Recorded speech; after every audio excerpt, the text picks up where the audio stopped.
Revue de presse avant de refermer cette édition. À lire à la une des quotidiens, la médaille d'argent remportée au championnat du monde d'athlétisme.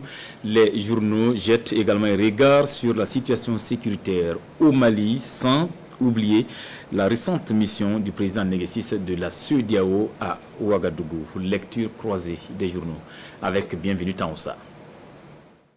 Mobilisation pour soutenir le gouvernement burkinabé de transition, ce sont des cloches qui retentissent une fois de plus à Ouagadougou.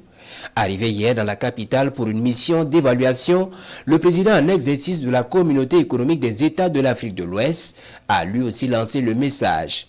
Comme l'on peut le constater chez l'observateur Palga, aujourd'hui au Faso et dans les colonnes du journal Le Quotidien. Une manière pour Oumaro Sissoko Embalo de démontrer à quel point son institution est satisfaite de la mise en œuvre des engagements pris par les autorités actuelles selon ces images de Sidwaya. À la suite de plusieurs échanges, notamment avec le président du Faso, Paul-Henri Sandaogo Damiba, le président Embalo s'est montré satisfait de l'évolution de la situation au Faso, affiche l'Express du Faso. Toutefois, il réaffirme son attachement au délai de 24 mois de transition fixé le 3 juillet dernier à Accra, délai qui court depuis le 1er juillet 2022, note le journal Le Pays. Attaque du camp de Kati au Mali par le GSIM, elle intervient alors qu'on n'a pas fini de résoudre l'affaire des 49 soldats ivoiriens arrêtés à Bamako pour mercenariat, ni celle de l'expulsion du porte-parole de la MINUSMA. En plus, cela arrive au cœur du pouvoir, lance aujourd'hui au Faso. Ça tangue la transition électorale malienne, s'exclame ce canard. Pour le journal Le Pays, le message est suffisamment clair.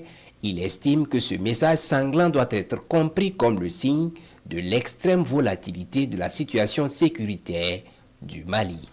Championnat du monde d'athlétisme 2022, Hugues Fabrice Sango, médaillé d'argent au triple saut, affiche Sidwaya. Et ce, après le bronze de 2019 à Doha. Vice-champion du monde à Oregon aux États-Unis grâce à un bond de 17,55 mètres derrière le Portugais Pedro Picardo, Hugues Fabrice Sango fait honneur au Burkina dans des compétitions majeures, se réjouit l'observateur Palga.